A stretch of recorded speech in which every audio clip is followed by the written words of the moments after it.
अस्सलाम वालेकुम बच्चों। आपका 3 दिन के छुट्टियों के बाद आज क्लास में फिर से वेलकम है, स्वागतम है। आज फिर हम जो पढ़ चुके हैं, इससे पहले क्या क्या पढ़ चुके हैं बताओ तो। शबनम कमाली पढ़ चुके हैं, खुदाए हमद अज़्ज़ा व जल, सुहेल अज़ीम आबादी पढ़ चुके हैं, सैयद मोहम्मद मोहसिन पढ़ चुके हैं। जो अभी आप क्लास में नहीं थे जो लोग, तो मोबाइल में जो है यूट्यूब पर वीडियो डाल दिया गया है, अमन एकेडमी में जा करके देख लेना। सुहेल अज़ीम आबादी के बारे में भी पढ़ा दिया गया, निगार अज़ीम के बारे में भी और कमर जहाँ के बारे में भी। इन ये 5 लेसन से पढ़ाए जा चुके हैं क्लास में भी और चैनल पर भी डाल दिया गया है। अमन एकेडमी पर जाकर के आप लोग पढ़ लीजिएगा अगर जो नहीं पढ़े हैं। अगर आपका कोई दोस्त कोई फ्रेंड है जो नहीं पढ़ा है तो उसको वो वीडियो शेयर कर दीजिएगा, तो उसका भी भला हो जाए, आपका भी। ऐसा नहीं खुद गर्व नहीं बनना है इल्म के मामले में। इल्म जितना शेयर होगा उतना ही बढ़ेगा। उसी तरह आप जो है इस वीडियो को शेयर करते रहिएगा। तो पढ़ रहे हैं, आज क्या पढ़ेंगे हम लोग? मजमून पढ़ेंगे। क्या पढ़ेंगे? मजमून। मजमून किसे कहते हैं पहले ये समझ लेंगे हम लोग कि किसी भी चीज के बारे में मुख्तसर तौर पर या तवील तौर पर लिख देना, यही मजमून कहलाता है। जैसे आजकल के 2 क्लास 4-5 क्लास के बच्चों से मजमून लिखाना शुरू हो जाता है। बच्चों को बोला जाता है बच्चों एक मजमून या निबंध लिख कर दिखाओ। किस बारे में? अपने स्कूल के बारे में। तो स्कूल के बारे में निबंध क्या लिखना है कि स्कूल हमारा इस एरिए में है, स्कूल में इतना बड़ा इतने कमरे हैं, इतने असातिज़ा हैं और इतने सारे बच्चे हैं, हमारे स्कूल में ये सहूलियात है, हमारे असातिज़ा ऐसे हैं। यही सारी चीज़ें जिस चीज़ में लिख दिया जाता है वो स्कूल के बारे में मजमून हो जाता है। तो समझ गए, किसी भी चीज़ के बारे में हम किसी को बोल दिया जाए तालीम के ऊपर एक मजमून लिखो, आप जो है अपने स्कूल पर मजमून लिखो, आप अपने माहौल पर और समाज पर एक मजमून लिखो, यही मजमून कहलाता है। 10 लाइन किसी चीज़ के बारे में। तो देखेंगे हम पढ़ेंगे मजमून। ये एक कदीम नसरी सिंफ है। मजमून क्या है? ये कदीम नसरी सिंफ है। कदीम का मतलब जानते हैं ना आप लोग, ये पुराना। कदीम का मतलब क्या होता है? पुराना। नसरी यानी नस्र और नज्म, ये दोनों चीजों को हम समझ लेंगे। नस्र किसे कहते हैं, नज्म किसे कहते हैं, इससे पहले भी मैं क्लास में पढ़ा चुका हूँ। नस्र जो है असल इसके लोगवी माने पर अगर हम जाएंगे, इसका डिक्शनरी क्या मीनिंग है, तो नस्र के मतलब आता है बिखेर देना। उसी तरह उसका ऑपोजिट है मोती, उसकी तजाद उसका क्या है? नज्म। नज्म का मतलब होता है मोती पिरो देना। नज्म का मतलब क्या होता है?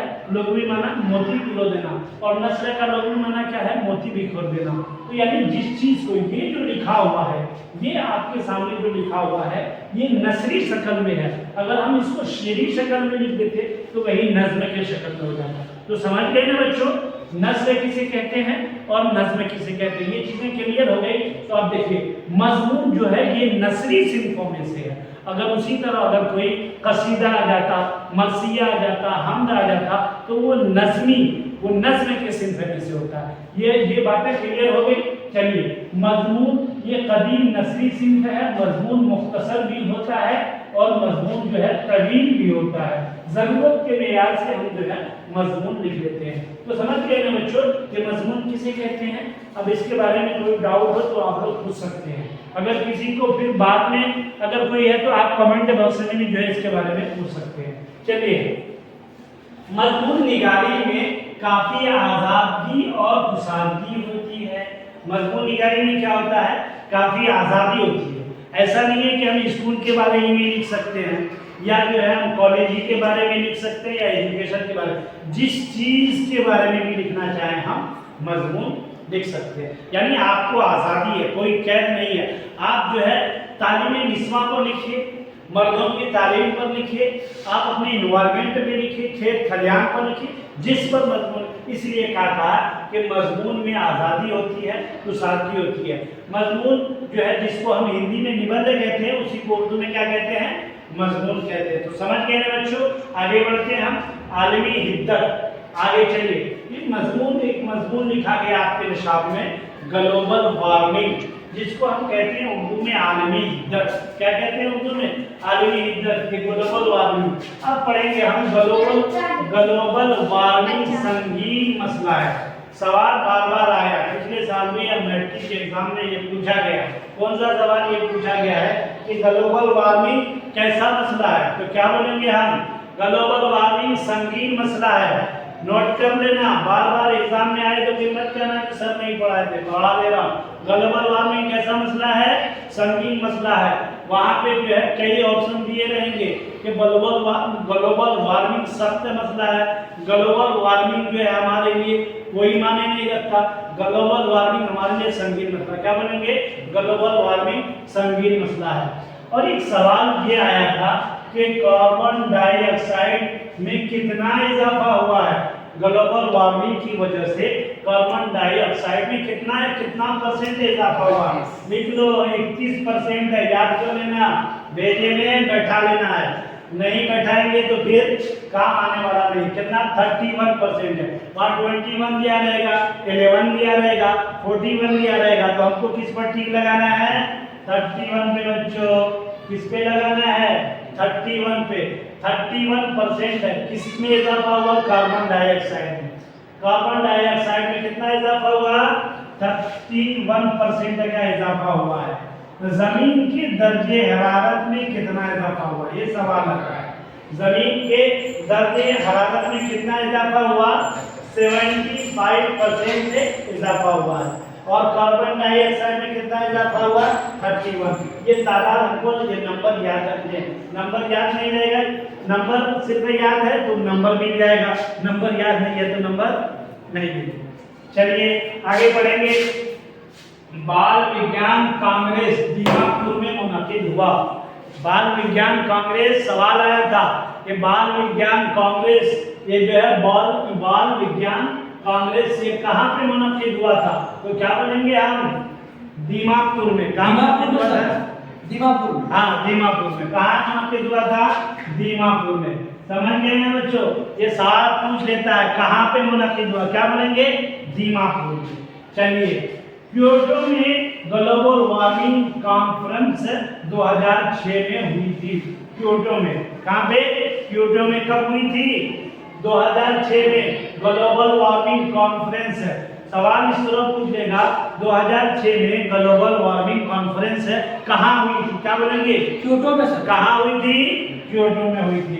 और कभी कभी ये भी पूछ लेता है कौन से ईस्वी में हुई थी, 2006 में। सर हाँ 2006 में। समझ गए ना बच्चों जी, कोई डाउट है तो आप लोग पूछो, अगर वीडियो देख रहे हैं तो कमेंट में भी पूछ सकते हो, ठीक है। चलिए, नंबर 1, सभी जानदारों के लिए मुनासिब जगह है। एक सवाल ये है कि क्या जमीन जो है सभी जानदारों के लिए मुनासिब या गैर मुनासिब जगह है, तो क्या बोलेंगे, मुनासिब जगह है। क्या है, मुनासिब जगह है। ग्रीन हाउस गैस कौन कौन सी है, ये जो है ना ग्लोबल वार्मिंग चैप्टर से मैं वो लाइन उठाया हूँ जो आपके क्वेश्चन से रिलेटेड, यानी आपके एग्जाम से रिलेटेड जो लाइन है वो लाइन उठा करके मैं लेकर आया हूँ। इसका जो है आप लोग बाद में पढ़ाने के बाद इसका स्क्रीनशॉट ले लीजिएगा। तो ग्रीन हाउस कौन कौन सी है, ग्रीन हाउस में कौन कौन सी गैसें आती है, तो मैं उसको लिख दिया हूँ। सवाल ये आया था कि कार्बन डाइऑक्साइड ये कौन से गैसों में आता है, ग्रीन हाउस गैसों में। कौन से गैसों में, ग्रीन हाउस। उसके बाद मेथिन, कौन सा गैस, मेथिन, ये भी किसमें आता है, मीथेन। हाँ मीथेन किसमें आता है, ये ग्रीन हाउस गैसों में। उसके बाद नाइट्रस ऑक्साइड ये किसमें आता है, ये भी ग्रीन हाउस में आता है, ये भी ग्रीन हाउस में आता है। उसके बाद ओजोन, ये भी किसमें आता है, ग्रीन हाउस में। तो ये इसके अलावा भी और भी कुछ गैसें हैं। तो कुछ महत्वपूर्ण गैसें थी जिसका मैंने यहाँ पे जिक्र कर दिया, तो इसको आप लोग याद रखिएगा। एक दो भी आप लिख देंगे तो आपको नंबर मिल सकते हैं, ठीक है ना। ये सब्जेक्टिव क्वेश्चन अक्सर आता है कि ग्रीन हाउस गैसों के नाम दो या तीन लिखिए, तो आप इनको याद करके लिख दीजिएगा तो आपको नंबर मिल जाएगा। चलिए, उसके बाद ग्लोबल वार्मिंग से बचने के लिए क्या करना चाहिए हमें, ग्लोबल वार्मिंग से बचने के लिए हमें क्या करना है, पेड़ पौधे लगाना है। हमें जो है पेड़ पौधे को कटने से रोकना है और पेड़ पौधे ज़्यादा से ज़्यादा लगाना है। और उन गाड़ियों को कम यूज़ करना है जो गाड़ियाँ ज़्यादा धुएं देती है, जिससे जो है हमारा माहौल जो है क्या होता है, प्रदूषित होता है। इसलिए जो है उसी तरह घरों में जो हम गैस यूज़ करते हैं तो वो उस पर हमें जोर देना है। चूल्हे से खाना कम बनाना है। क्या होता है, चूल्हे पर खाना बनाने से जो है धुआं निकलता है, उसी धुएं से जो है हमारा वार्मिंग जो है ग्लोबल वार्मिंग प्रदूषित होता है। इस तरह बहुत सारी चीज़ें हैं जो हम गाड़ियाँ चलाते हैं, जो गाड़ियाँ ज़्यादा धुएं देती है, इससे भी हमारा जो है वार्मिंग जो ग्लोबल क्या होता है, प्रदूषित होता है। तो पेड़ पौधे ज़्यादा से ज़्यादा लगाना है, पेड़ पौधे कम काटने हैं, उससे बचना है पेड़ पौधे के कटाव से। इसी तरह ये सारी चीज़ें जो है, क्या सवाल था, ग्लोबल वार्मिंग से बचने के लिए क्या करना चाहिए, तो उसमें 2-3 चीज़ें इस तरह के आप लिख देंगे तो आपको नंबर मिल जाएगा। तो ये हो गया आपका मजमून था। कौन सा मजमून था, आलमी हिद्दत ग्लोबल वार्मिंग। इससे रिलेटेड जो सारी चीज़ें थी मैंने यहाँ पे जिक्र कर दी है। पेन कॉपी लेकर के बैठिएगा आप लोग और इन सारी चीज़ों को नोट करते रहेगा। चलिए आप आगे पढ़ेंगे हम सर सैयद अहमद खान के बारे में। इसके बारे में सर सैयद अहमद खान के बारे में ये देखिए, अगर हम उर्दू पढ़ते हैं या पढ़ाते हैं और सर सैयद अहमद खान का जिक्र नहीं करते तो गोया कि हम उर्दू के साथ वफा नहीं कर रहे। सर सैयद अहमद खान उर्दू के लिए जो है वो एक रीढ़ की हड्डी के मानंद है, बहुत ही अहमियत है। इन्होंने बहुत सारी किताबें उर्दू को राह दिखाने के लिए गोया कि उन्होंने लिखी है, समझिए तो। यानी सर सैयद अहमद खान दिल्ली के एक मुअज़्ज़ज़ घराने में, सर सैयद अहमद खान दिल्ली के मुअज़्ज़ज़ घराने में 1817 ईस्वी में पैदा हुए। कहाँ पैदा हुए, दिल्ली में। कब पैदा हुए, 1817 में। बात ये रट लीजिएगा, इसके बारे में बार बार इसकी पैदाइश के बारे में पूछा जाता है। कहाँ पैदा हुए, दिल्ली में। कब पैदा हुए, 1817 में। चलिए आगे, आपकी वालिदा के ज़ेरे साया आपकी तरबियत हुई, यानी आपके वालिद का इंतकाल बचपन में ही हो गया था। आपके वालिद का इंतकाल बचपन में हो गया था, तो आपकी परवरिश किसके साये में हुई, आपकी वालिदा ने आपकी परवरिश की। चलिए 1862 ईस्वी में गाजीपुर में साइंटिफिक सोसाइटी कायम की।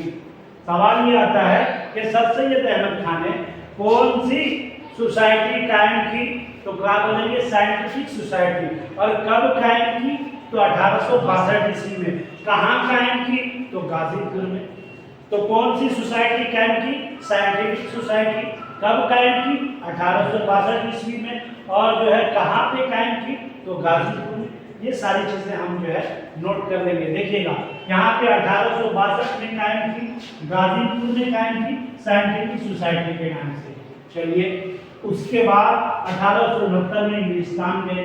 कहाँ गए सर सैयद अहमद खान, इंग्लिस्तान यानी इंग्लैंड गए। किस लिए गए थे, पढ़ने के लिए गए थे।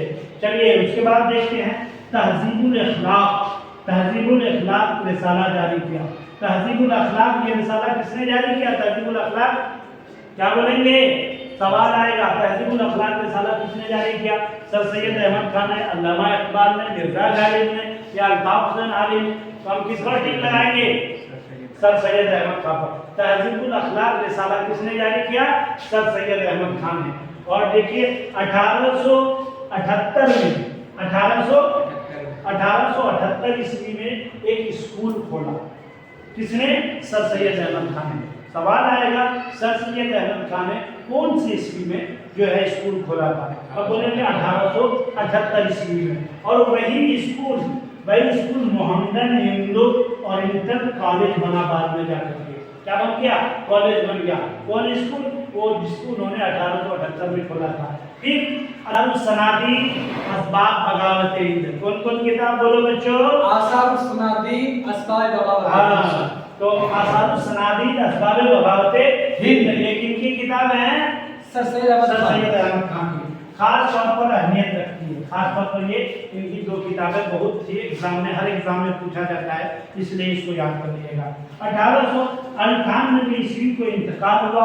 मुस्लिम अलीगढ़ मुस्लिम यूनिवर्सिटी में मदफून हुए, यानी जहाँ पे आपका इंतकाल कहाँ पे, मुस्लिम अलीगढ़ यूनिवर्सिटी में हुआ और वहीं पे मदफून हुए। तो कब हुआ इंतकाल, 1898 में। और पैदा कब हुए थे, 1817 में। कब पैदा हुए, 1817 में। इंतकाल कब हुआ, 1898 में। तो ये सर सैयद अहमद के जीवनी के बारे में मुख्तसर तौर पर मैंने आपको बता दिया। और अगर एग्जाम में इससे कोई भी क्वेश्चन सर सैयद अहमद खान से अगर इसको आपने याद कर लिया तो कोई क्वेश्चन आपका छूटने वाला नहीं है। और आपके निसाब में रिया जो है मजमून है, जो आपकी दरक्षा मुल्क में रिया मजमून है वो किनकी लिखी हुई है, तो सर सैयद अहमद खान की है। क्योंकि मुख्तसर सा लेसन आपका यहीं तक था। फिर आप देख लीजिएगा, अगर जो लोग पिछले वीडियो को नहीं देखे हैं तो उसको देख लीजिएगा। शबनम कमानी के बारे में पढ़ाया गया, सुहेल अजीम आबादी के बारे में और जो है आपको निगार अजीम के बारे में, खबर जहाँ के बारे में, सैयद महमूद, इन पांचों के बारे में पढ़ा दिया गया है। और आज का लेसन इसमें है। अगर कोई आप लोगों में से कोई वीडियो नहीं देखा है तो पीछे देख लीजिएगा। अगर आपको ये वीडियो अच्छी लगी तो हमारे चैनल को लाइक भी कीजिएगा, शेयर भी कीजिएगा और सब्सक्राइब भी कीजिएगा। बहुत बहुत शुक्रिया आप लोगों का। आज की क्लास यहीं पर खत्म करते हैं।